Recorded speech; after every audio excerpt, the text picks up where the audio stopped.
তুমি আজকে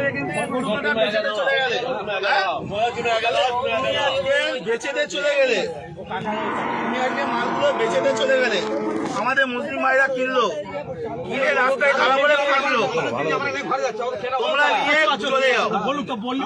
তোমরা কেন, তোমাদের তো মাথা তো, তোমরা কেন বিক্রি করতে আসছো?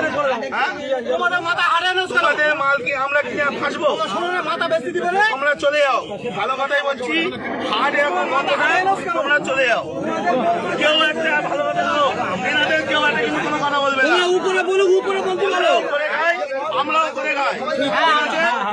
এখন কথা হচ্ছে ওনাদের মাথা, ওনারা বেচে দিচ্ছে, আমাদের মুসলিম ভাইরা কিনছে, কিনে ফেসে যাচ্ছে, ওনারা টাকা টেনে বাড়ি চলে যাচ্ছে, আর কিন্তু কোনো সমস্যা নেই। সুতরাং কেউ একটা এদের কোনো কথা বলবে না, এনারাও করে খায়। কিন্তু তোমরা মানে কাকা নিয়ে বাড়ি চলে যাও। সরকার যতক্ষণ না নির্দেশ দিচ্ছে কি হবে, কেউ কোনো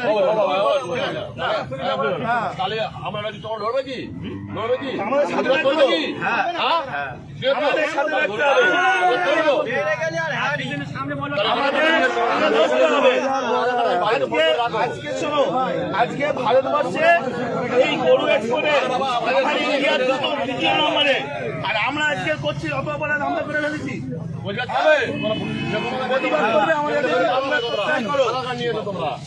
আমাদের সাথে প্রতিবাদ করলে থাকো, না হলে দেখো না।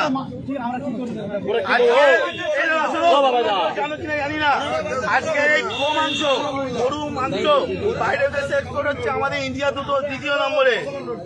আর আজকে আমরা অপরাধ করে ফেলেছি, এর জবাব কেউ দিতে পারবে? গরুটা কে? সুতরাং টাকা নাম বলো, সঞ্জয়